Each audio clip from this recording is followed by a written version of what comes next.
Klaus é um grande amigo da gente e ele vai repartir com a gente hoje a palavra. Klaus é pastor da igreja Quírios, que são irmãos muito queridos. Eu vou convidar Klaus, vem cá. E eu queria que você recebesse a Deus com a salva de palmas. O Klaus, de saber que Deus vai usar a vida dele hoje.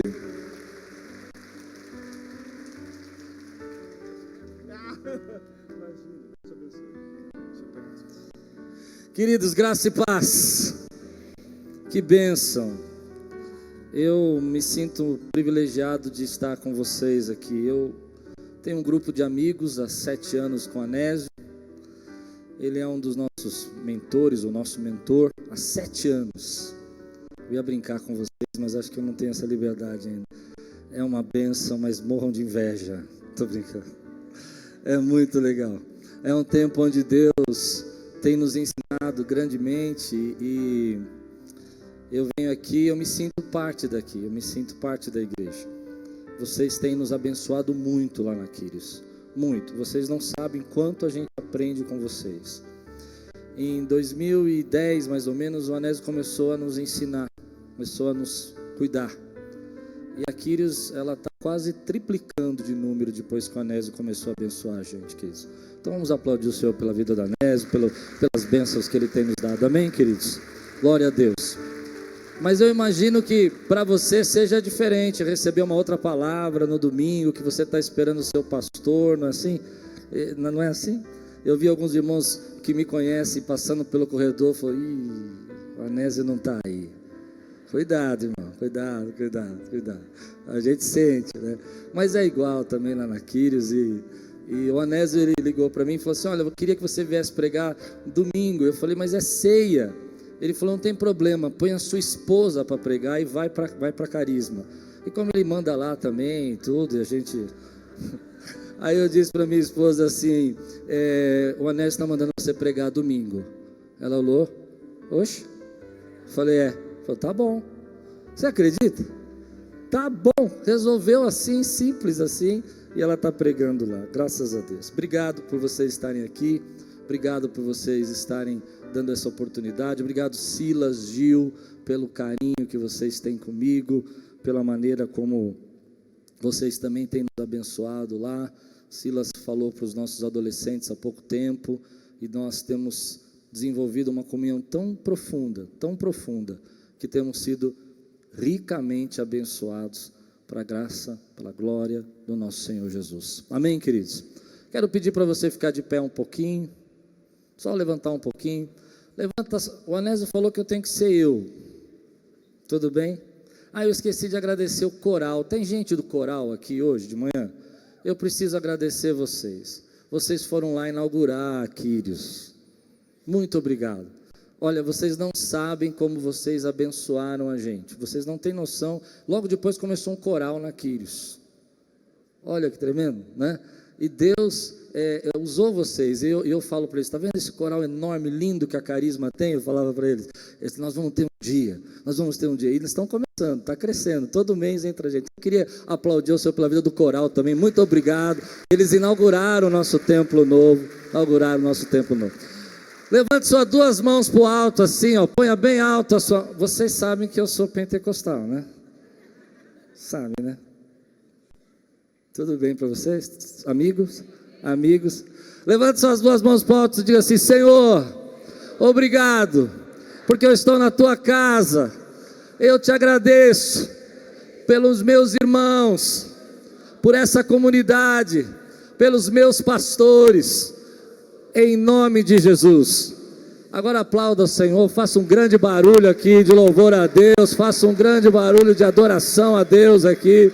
Abre os teus lábios, fale, Senhor, Tu és tremendo, Tu és santo, Tu és maravilhoso, Ele é todo poderoso, Ele é o El Shaddai. Aleluia, glória a Deus. Amém, pode sentar, querido irmão. Abra sua Bíblia comigo.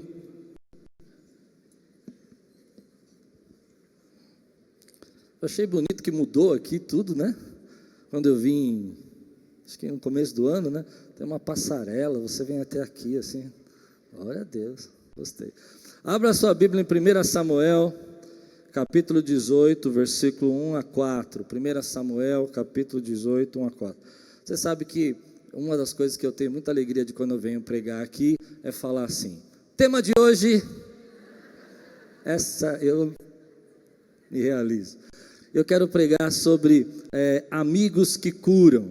Amigos que curam. 1 Samuel, capítulo 18, versículo 1 ao versículo 4. Se você encontrou, diga amém. Depois dessa conversa de Davi com Saul, surgiu tão grande amizade entre Jonatas e Davi, que Jonatas tornou-se o seu melhor amigo. Daquele dia em diante, Saul manteve Davi consigo, e não o deixou voltar à casa de seu pai.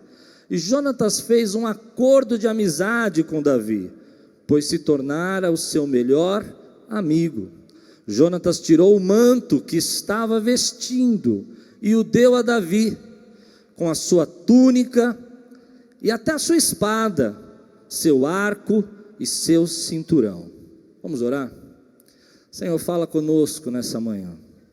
Nós precisamos ouvir a Tua voz, nós precisamos sentir, Senhor, o toque da Tua presença, através da Tua palavra, porque é esse toque que nos sustenta, que nos mantém caminhando, que nos mantém, Senhor, enfrentando as dificuldades, as lutas de todos os dias. Por isso nós te pedimos, vem agora com Teu Espírito Santo e fala conosco, em nome de Jesus. Amém. Tem certas pessoas que Deus coloca na nossa vida, que chegam na nossa vida, que nos amam de graça. Você não precisa fazer nada para tocar o coração delas. Elas vão te encontrando no caminho e elas vão abençoando você, elas vão transformando você. Aos poucos elas vão emprestando para você uma maior sabedoria, um maior conhecimento, uma chave, um segredo que você não tem. O texto que eu li diz a história de Jonatas, e você deve conhecer, eu só quero te lembrar essa história. Jonatas era filho de Saul, Saul era o rei. Davi havia acabado de matar Golias. Davi vai falar com Saul segurando a cabeça de Golias. E nesse momento que está acontecendo isso, diz a Bíblia que Jonatas olhou para Davi e criou uma conexão tão profunda com ele que se tornou seu amigo. Isso falou muito no meu coração esses dias, essa amizade profunda, porque Jonatas é o príncipe, Jonatas é o herdeiro, Jonatas é aquele que deveria ganhar diretamente o trono de Saul, mas na verdade Davi está sendo ungido por Deus para assumir o lugar de Jonatas, e é por isso que esse texto fica tão bonito, ele fica tão profundo para nós. Ele nos mostra, querido, que há conexões muito profundas que acontecem na parte de Deus, que nos fazem ser abençoados. Então Jonatas abre mão de toda aquela, se você conhece a história, você sabe disso, ele abre mão do reinado dele, ele abre mão de querer ser o príncipe, e é isso que vai acontecer simbolicamente nesse texto vai acontecer isso, ele está abrindo mão, porque você precisa entender, Jonatas olha para Davi e entrega o seu manto, ele entrega o manto de príncipe, ele olha para Davi e entrega o seu arco, a sua espada, o seu escudo, a sua túnica. E naquela época, a armadura ou a vestimenta de alguém identificava quem era a pessoa. Você conhecia a identidade da pessoa pela maneira como ela se vestia. Príncipes se vestem como príncipes, camponeses se vestem como camponeses. E como que Davi está vestido? Como pastor. Ele está vestido como pastor de ovelhas, ele acabou de matar Golias. Então Jonatas olha para ele e percebe dentro de Davi que há coisas mais profundas que Deus quer fazer na vida dele, que há muito mais dentro dele do que ele imagina, que há coisas tão profundas que Deus preparou para ele, e começa a dar a ele uma identidade nova, uma identidade de guerreiro, uma identidade de príncipe. Eu quero ministrar algo na sua vida agora, eu quero que você receba isso em teu coração. Muitas vezes nós passamos por um momento onde as pessoas olham para nós e nos desvalorizam. Você pode ter passado por momentos na sua vida onde as pessoas não deram a você o valor que você merecia, nem enxergaram em você o potencial que você tem. Talvez você esteja passando um problema no seu trabalho hoje mesmo, onde as as pessoas não estejam vendo o quanto que você tem se esforçado, mas Deus coloca pessoas na nossa vida que enxergam em nós muito mais do que nós podemos ver. Eles olham para a nossa vida e dizem: ei, você tem muito mais dentro de você do que você imagina. Há muito mais de Deus dentro da sua vida do que você imagina. Há muitas coisas que Deus quer realizar através de você, e Deus vai fazer. Deus põe amigos sobre nós, queridos, que nos levantam, que nos emprestam seus arcos, que nos emprestam as suas espadas e nos colocam numa dimensão nova, um tempo novo de Deus na nossa vida. Você crê nisso? Eu quero dizer algo para você, que esse texto fala comigo e me mexe. Deus coloca pessoas na sua vida para emprestar para você e para dar para você uma armadura nova, para você chegar em lugares que você achou que não ia poder chegar. Quantos creem nisso e podem dizer glória a Deus por isso, querido? Talvez você esteja lembrando de algumas pessoas que Deus colocou na sua vida. Você tem elas dentro de você. Não são muitas, 3, 4, mas que em determinada fase da sua vida, elas olharam para você e dizem: ei, tem coisas que Deus vai realizar na sua vida e eu vou ajudar isso a acontecer. Quando eu olho para trás, eu lembro de algumas pessoas que fizeram isso na minha vida. Eu me lembro de uma vez conversando com a Anésio foi uma delas, é claro. E eu estava naquele tempo, naquele dia meio down. Você já teve um dia down assim? Meio chatinho? Aqui não, né? O pessoal da Carisma é só... Mas eu tenho meus dias de chatice, sabe? E uma vez eu estava lá almoçando com a Anésio e estava no meu dia de chatinho. Ele olhou para mim e de repente eu falei alguma coisa que eu não lembro o que é, e ele olhou bravo para mim. Bravo, eu nunca tinha visto a Anésio mulher tão bravo assim. Eu falei: ixi, falei alguma coisa que eu não devia. Vou tomar uma bronca. Ele olhou e disse assim: escuta aqui, eu vou falar uma coisa para você, mas é no bom sentido. Eu falei: vê se enxerga. Eu fiquei assim, nesse silêncio que vocês estão agora.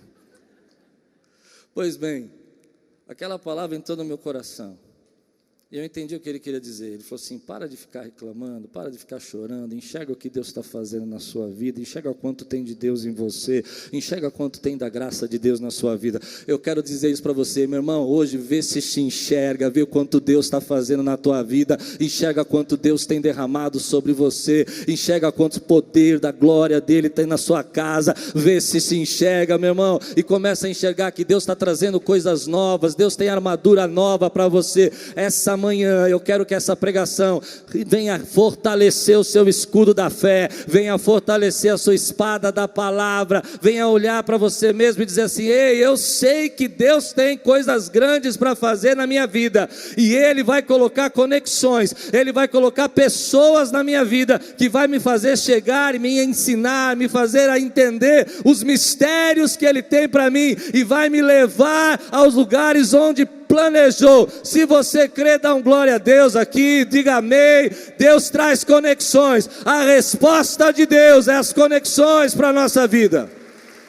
A resposta de Deus é a conexão. Às vezes você acha que só tem pessoas que estão olhando para você e criticando, mas sabe o que Deus está fazendo? Ele está colocando amigos, gente que olha para a tua vida e diz assim: ei, eu vou te abençoar. Não foi isso que Jesus fez por nós? Não foi isso que Jesus fez por nós? Ele olhou para a nossa vida e ele disse assim: olha, você talvez não se enxergue, não veja nada de bom em você, mas eu vou dar a você uma armadura espiritual, vou te dar um escudo da fé, uma espada da palavra, eu vou te dar umas vestes santas e vestes de justiça, vou fazer você meu rei, meu sacerdote, meu povo escolhido. Ele nos olhou, nos amou, trocou as nossas vestes, nos deu vestes novas e nos colocou como príncipes dele, para falar do nome dele, da glória dele. Somos uma nação de reis e sacerdotes. Ele fez isso por nós, querido, e ele põe pessoas na nossa vida que vão nos abençoar. que vão transformar a nossa vida. A história de Jonatas me faz pensar que existem outras prioridades na vida. Nós vivemos num mundo muito competitivo, um mundo onde as pessoas estão sempre cobrando mais de você. Se você está no seu trabalho, o dia inteiro as pessoas estão olhando para a tua vida e dizendo para você que você tem que fazer isso, que você tem que ter sucesso, que você tem que crescer, que você tem que conquistar, e as pessoas estão sempre empurrando você. Mas quando eu olho para a vida de Jonatas, eu repenso as minhas prioridades. Jonatas era o herdeiro. Se você olhar para esse texto, você vai ver duas personalidades, a personalidade de Saul e a personalidade de Jonatas. Saul, se você conhece a história, ele vai fazer de tudo para matar Davi. Ele vai colocar Davi nos campos de batalha, vai colocar nas guerras mais difíceis, enquanto que Jonatas está abrindo mão de tudo. Ele mostra para mim, querido, que às vezes quando eu acho que estou ganhando, que estou vencendo, que estou fazendo o melhor, que estou tentando conquistar tudo, na verdade às vezes eu estou perdendo. Eu estou perdendo aquilo que é o mais importante para a minha vida. Jonatas vai dizer para nós, querido, que o mais importante não é os tronos, não são os cargos, não é a hierarquia, não é o sucesso pessoal, que há outras coisas e outros valores no reino de Deus que são mais importantes. A sua família é muito importante, sua casa é muito importante, aquilo que você cuida, os seus filhos são muito importantes, estar na casa de Deus é muito importante. Mas sobretudo Jonatas vai lembrar a mim e você que é muito importante obedecer a Deus, mais importante do que sucesso, mais importante do que tronos, mais importante do que estar conquistando reinos, mais importante é estar embaixo da obediência de Deus, mais importante é fazer aquilo que Deus está mandando, pedindo, dizendo a você. Você pode imaginar como é difícil para Jonatas abrir mão de tudo aquilo que ele poderia herdar e olhar para Davi e dizer: eu estou lhe dando a minha identidade, eu estou passando para você aquilo que poderia ser meu, eu estou deixando o meu eu de lado, o meu ego de lado, eu estou deixando aquilo que era importante para mim, porque há coisas mais importantes na minha vida, há coisas mais importantes para mim, e a principal coisa, a mais importante para mim é estar debaixo da vontade, da obediência e da graça de Deus. Mas no mundo que a gente vive, nós somos desafiados não para ter esse pensamento de Jonatas, nós somos desafiados a pensar como Saul, a defender o reino, a defender o trono, a usar as pessoas como uma maneira de conquistar. Davi é bom enquanto está matando seus 10 milhares, mas ele começa a ser um empecilho quando ele cresce mais que Saul. E aí você vai confrontando as suas prioridades. Quando eu li esse texto, eu fiquei pensando, quais são as minhas prioridades? Eu vi uma história essa semana, que dizia o seguinte: um homem nos Estados Unidos colocou na sua mente que ele tinha que em um ano ganhar $1 milhão. Achei interessante a história e comecei a ler.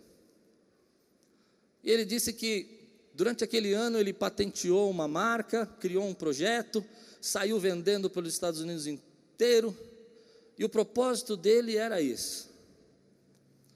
No meio do caminho ele foi se distanciando da família dele, foi se distanciando da esposa, começou a pegar os filhos e atrapalhar as escolas deles, porque levava-os na viagem, levava-os e deixava-os perdidos nos hotéis, sem dar atenção.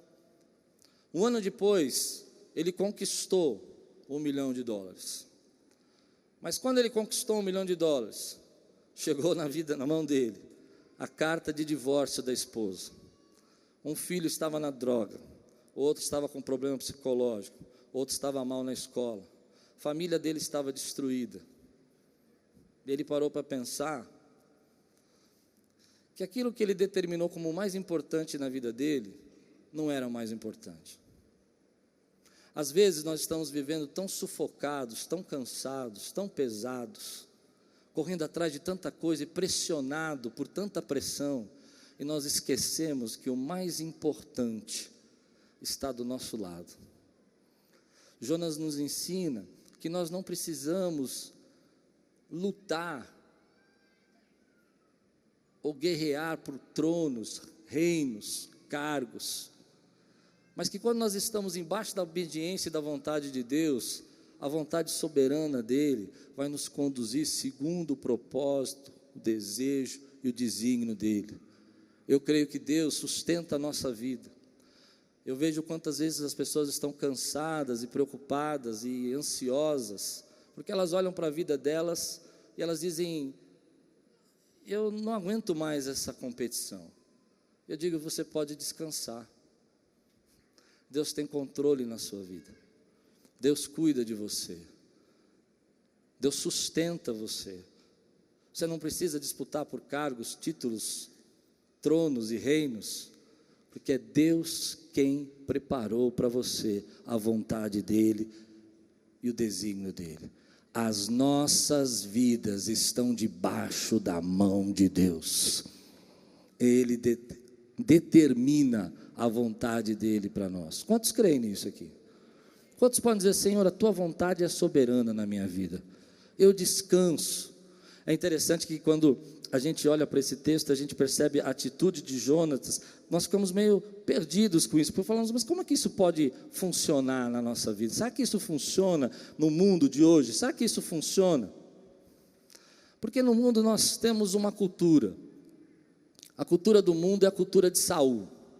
Conquista, mata, passa por cima, usa a pessoa da maneira como você puder.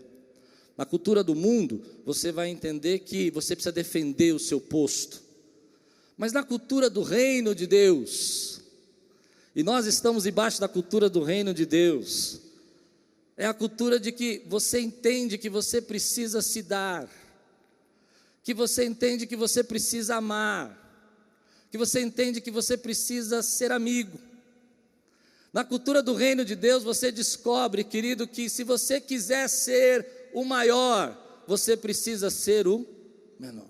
Olha o que Jesus disse aqui, vamos ler juntos aqui, a palavra do Senhor. Lucas capítulo 22, versículo 24 a 26.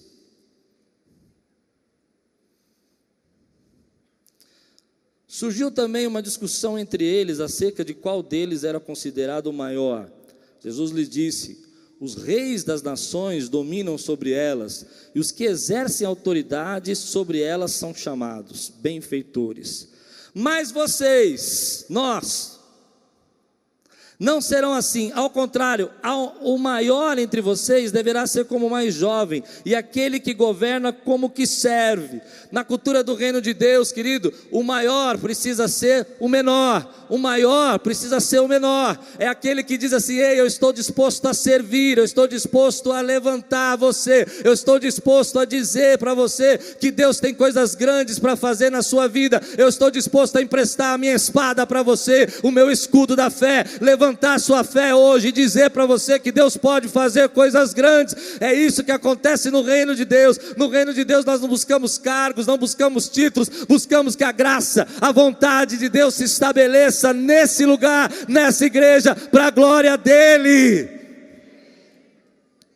Esse é o reino.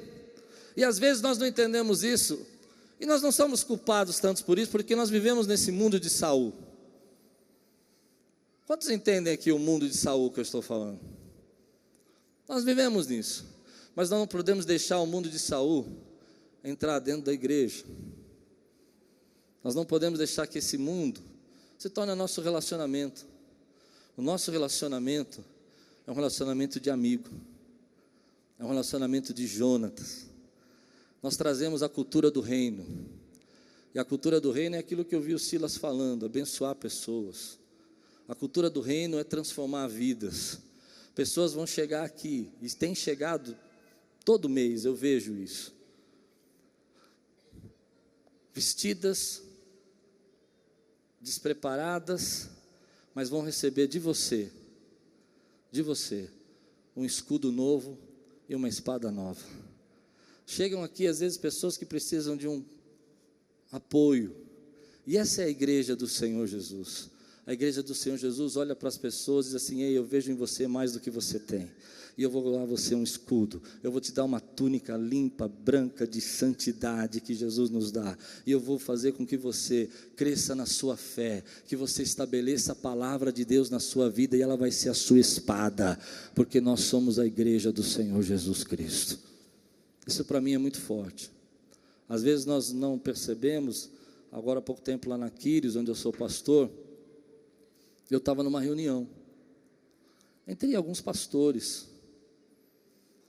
e eu comecei a perceber que havia um certo clima na reunião. Uma pessoa dizia uma coisa, outra queria dizer uma coisa mais inteligente, uma pessoa queria falar contar um caso, o outro queria contar um caso maior, e eu saí triste. Falei, Deus, o que está errado? Ninguém falou nada de errado.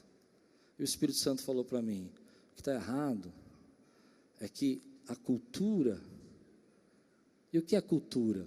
É o jeito como a gente se expressa, a forma como a gente fala, a maneira como a gente se cumprimenta, o jeito que a gente dá valor a algumas coisas e para outras não, está errado.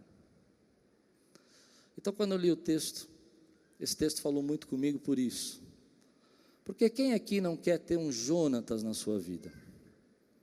Quem aqui não quer ter um Jonatas na sua vida? Se eu perguntar aqui, alguém aqui não gostaria de não ter um Jonatas? Alguém que te levanta, te coloca numa outra dimensão? Mas não é essa a pergunta que o texto está fazendo para nós. O texto não está perguntando para mim, para você, se nós queremos um Jonatas. A pergunta correta que nós precisamos fazer nesse texto é se nós estamos dispostos a sermos Jonatas.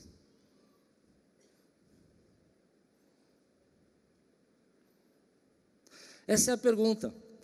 É evidente, se eu perguntar aqui para alguém aqui, quem aqui gostaria de ter um Jonatas na sua vida? Alguém que te capacita, alguém que te empresta um escudo, uma espada, te dá um segredo novo, você dizer amém, e que vai te levar a um cargo maior no seu trabalho, que vai te fazer chegar num momento maior no seu ministério, você fala aleluia. Mas Deus está perguntando para mim e para você, se nós estamos dispostos a sermos os Jonatas na vida das pessoas. Se nós estamos dispostos a deixar um pouquinho de lado, às vezes, o nosso eu, o nosso ego, e dizer assim, olha, está aqui, eu vou te dar a minha identidade, eu vou fazer de você algo que eu sonho que você viva, porque eu vejo dentro de você coisas que você ainda não viu, e eu enxergo dentro de vocês capacidades que você não viu, e eu vejo em você muitos milagres que Deus vai fazer através da sua vida, e eu vou ajudar você. Essa é a pergunta que o texto está fazendo para nós. Nós precisamos entender que na cultura do reino de Deus, nós somos cooperadores. E na cultura do mundo, nós somos competidores. Deus nos chamou para ser cooperadores, Deus não chamou para nós sermos competidores. Deus chamou a nossa vida para dizer assim, olha, você vai cooperar. Eu acho muito bonito quando Paulo escreve, vocês são cooperadores. Todos nós aqui, querido, só os cooperadores de Jesus aqui, levante sua mão aqui e diga assim, eu sou um cooperador. Diga bem forte assim, eu sou um cooperador. Aleluia. Mas para você ter amigos, você precisa ser amigável. É muito interessante como nós vivemos um tempo onde as pessoas querem receber isso. Eu falo isso por mim. Durante muito tempo eu fiquei pensando que as pessoas tinham que ser minhas amigas. Entende? Me ajudar, cuidar, me socorrer. Mas quanto eu estava disposto a ser amigo dessas pessoas? O quanto eu estava disposto a deixar com que essas pessoas crescessem?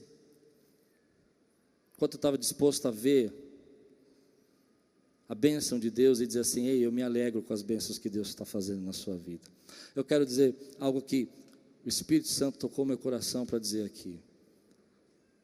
Vamos incentivar a sermos cada vez mais amigos dentro da igreja. Vamos olhar aqui dentro dessa igreja, quanta gente linda, maravilhosa, cheia de graça de Deus, e vou escolher alguém. Você vai escolher alguém que você vai dizer, esse aqui vai ser meu amigo. Sabe o que eu acho bonito nesse texto? É que enquanto Jonatas já era um guerreiro, Davi ainda era um pastor. E Davi não tinha nada para dar em troca para Jonatas. Ele não tinha nada. Mas aí que a amizade pura, verdadeira nasce. Ele olha e diz assim, olha, você não tem nada para me dar, mas eu vou entregar a você aquilo que eu tenho de melhor. E nós precisamos incentivar isso, querido, no nosso meio. quebrar essa cultura que nós vemos no mundo e trazer essa cultura de reino de Deus e dizer assim, olha, esse aqui é meu irmão, escolha alguém aqui que você vai abençoar a sua vida. Eu quero dar um desafio para você hoje. Eu quero que você escolha uma pessoa aqui que você sabe que não pode fazer nada por você e você diz, eu vou abençoar essa pessoa, esse vai ser o meu Davi, eu vou trazer a ela graça, eu vou falar da palavra de Deus, eu vou mostrar para ela quanto Deus tem na vida dela. Porque nós vivemos num mundo onde não há almoço grátis. Nós vivemos num mundo onde que, quando você fizer isso, a pessoa vai ficar tão surpresa que ela vai falar assim, ei, o que será que ele está aqui? Não, tem alguma coisa errada. Nós vivemos num mundo das segundas intenções. Mas eu estou desafiando você, querido, e eu estou tentando fazer isso na minha vida também, a quebrar toda essa segunda intenção e declarar o amor de Deus, a glória de Deus. E olhar para pessoas que você pode ser e dizer, olha, eu vou te abençoar. Sabe por quê? Amigos curam. Diga comigo, amigos curam. Você já foi curado por um amigo? Alguém já disse uma palavra para você que trouxe cura para a tua vida? Amigos nos ensinam, amigos nos fortalecem, amigos trocam a nossa armadura, nos dão um escudo novo de fé, faz a gente acreditar em coisas que a gente acreditava que não ia conseguir. Amigos nos mostram os nossos erros, falam para nós as coisas que nós temos que mudar. São os amigos que Deus usa muitas vezes para criar uma conexão na sua vida e você aprender coisas novas. São os amigos que fazem você muitas vezes enxergar que Deus tem planos para você que você não sabia que Ele tinha. Mas quando eu falo de amigos, deixa eu contar uma história para vocês rapidamente. Em 2010, mais ou menos, um amigo disse assim, vamos ligar para o Anésio e vamos ver se ele almoça com a gente. E eu disse assim, olha a história, escute que você vai entender porque eu estou falando isso. Ele não vai aceitar. Ele disse, não, eu acho que ele vai. Esse é o Diego. Eu disse, não vai. Imagina, ele vai. Aí, eu com um escudo da fé forte, sabe? Eu disse, quer ligar? Liga. O problema é seu.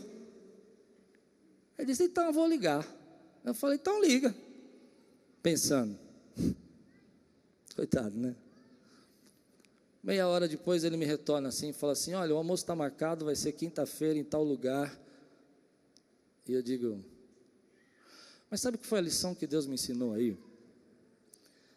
Eu não sabia que eu podia fazer amigos. Você vai achar estranho eu falar isso, eu era um pastor já. Mas amigos não são aquelas pessoas que você só cumprimenta. São aquelas pessoas que você abre o coração.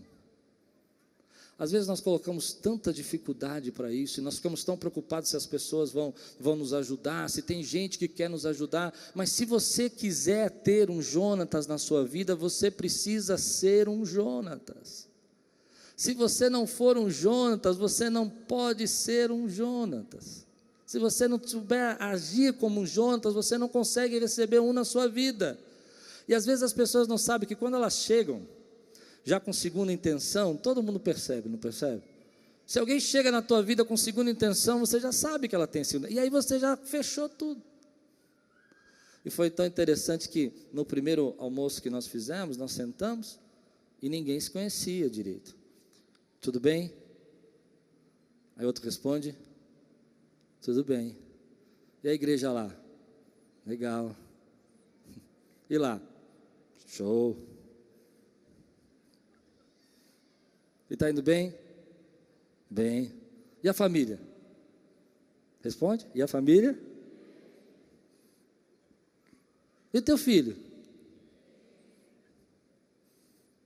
Escutava o barulho do prato. Mas com o tempo, diga comigo, com o tempo, a intimidade vai chegando, vamos ficando amigos. E eu vou dizer para você que eu fui sarado. E eu queria falar isso aqui, porque eu falei para o Anésio que eu ia deixar um pedacinho do sermão que ele não ia saber, e é esse. Eu fui sarado pela amizade. As amizades curam você. Olha quanta gente tem aqui, querido. Olha quantas pessoas. Eu sei que você já tem amigos, talvez alguns, mas olha quanta gente aqui que está esperando você ser um Jonatas na vida dele. Quanta gente que você pode aqui desenvolver. E sabe qual é o nosso problema? É que às vezes nós limitamos isso. É só essa pessoa. Eu costumo dizer lá na igreja que esse aqui tem o meu tipo de gente, é meu tipo de gente, então me relaciono. Mas sabe o que é bonito? É que Jonatas não olhou para Davi, Davi não era o tipo de gente dele, não sabia nem guerrear. Ele olhou e falou assim: ei, eu escolho ser seu amigo, eu escolho a sua amizade. Eu desafio você hoje a olhar para algumas pessoas que o Espírito Santo toca no teu coração, e você sabe quando o Espírito Santo toca, não sabe? Para abençoar, para ajudar, você diz assim: eu escolho ser seu amigo. E não importa se ele vai cuidar de você, vai retribuir, não importa, importa que você vai fazer aquilo que Deus está mandando você fazer. Eu quero terminar assim hoje, com uma lição de casa. Se alguém foi um Jonatas na sua vida, alguém abençoou você, a minha lição de casa, se você lembrou dele, passou alguém na sua mente quando eu falei de Jonatas, que te deu uma armadura, ligue para ele, agradeça, fale para ele assim: olha, muito obrigado, porque eu preciso reconhecer o que você foi usado por Deus para fazer na minha vida. Agora, se você sabe de alguém que Deus está colocando no seu coração para que você abençoe, procure essa pessoa e abençoe a vida dela. Mas agora, para terminar, eu quero entregar uma palavra para você. Deus tem tempos na nossa vida, e essas pessoas que você lembrou, elas contam a sua história. Quantos aqui lembraram de uma pessoa que trocaram a sua armadura? Levante sua mão, quero ver aqui. Ponha bem alto, quero ver quem lembrou de alguém. Essas pessoas, elas contam a nossa história. Eu me lembro, por exemplo, quando eu era garoto de 12 aninhos de idade, eu era muito tímido e muito pobre. E meu pai me colocou num acampamento batista de uma semana para ir. Me deu uma calça e uma bermuda para passar a semana inteira, com 12 anos. Quando eu cheguei naquele acampamento, com uma vergonha, um medo profundo, não queria sair do quarto. Os meninos perceberam, e você sabe como que é, né? Viu o adolescente com medo, pegaram a minha calça, sujaram ela inteira. Eu não tinha calça, agora não tinha bermuda. E havia um conselheiro no quarto, havia um rapaz, eu não sei o nome dele, eu não me lembro do rosto dele, eu não me lembro só lembro do jeito dele. E ele viu aquela minha dor, eu estava meio choroso, eu tinha tanta vergonha, e ele me levou para o refeitório, porque eu não queria comer. Ele sentou numa mesa, e eu comecei a pegar as coisas, eu tremia, de vergonha, de medo, e ele olhou para mim, e ele começou a pegar as coisas, e começou a tremer também. E eu disse para ele: mas você está tremendo por quê? Ele falou assim: porque eu tremo também. Eu olhei e falei: que cara esquisito. Só que ele tremia muito. Aí eu fui colocar um pouquinho do leite, eu derramei um pouquinho do leite. O que esse homem fez? Derramou o leite inteiro. Falei: nossa, como eu estou atrapalhado hoje. Eu não sei o nome dele, eu gostaria de lembrar o nome dele. Mas esse querido, que nem sabia quem eu era, ficou uma semana comigo. E eu lhe digo para você que eu saí daquele acampamento curado, porque amigos curam. Amigos curam. Eu me lembro disso como se fosse hoje, ele derrubando tudo na mesa, eu ficando cada vez mais envergonhado, e daqui a pouco ele chamava as pessoas: caiu mais. E quando eu cheguei em São Paulo, alguma coisa tinha acontecido dentro de mim. Deus tem esses amigos para você hoje. Deus está colocando pessoas na sua vida hoje. Deus está colocando gente que vai trocar a sua armadura, que vai te ajudar, que vai fazer você enxergar as coisas grandes que você não enxerga dentro de você. Eles estão chegando. Deus tem essas conexões para nós, e se você crê nisso e recebe isso com uma palavra profética na tua vida, eu quero que você dê um glória a Deus nessa igreja aqui agora. Aleluia, glória a Deus. Quero terminar assim. Queria chamar a banda aqui, e eu só vou falar isso. Sabe qual foi a resposta de Deus para Davi? A resposta de Deus para Davi a respeito de Saul, a ira, a inveja de Saul, não foi matar Saul. A resposta de Deus a respeito de toda a perseguição de Saul para Davi foi colocar na vida dele um amigo chamado Jonatas. O nosso problema é que nós olhamos muito para Saul, esquecemos de olhar para o Jonatas que Deus tem colocado na nossa vida. Sabe qual é o maior Jonatas? Diga. Jesus. Jesus se humilhou por nós, sendo o maior, fez-se o menor, se entregou, nos ensinou a cooperar, se enrolou certa vez numa toalha. Eu quero só citar o texto, não vou ler. E o que ele queria nos ensinar quando ele pegou naquela bacia de água e foi lavando os pés do discípulo? Ele queria nos ensinar, querido, que todos nós aqui somos servos, e essa é a cultura do reino de Deus. Eu amo a Deus e louvo a Deus, porque a carisma, quem é carisma? Todos vocês são amigos da Quírios. Obrigado por essa amizade. Deus abençoe sua vida, Deus abençoe, uma semana extraordinária para vocês, uma semana abençoada. Deus abençoe.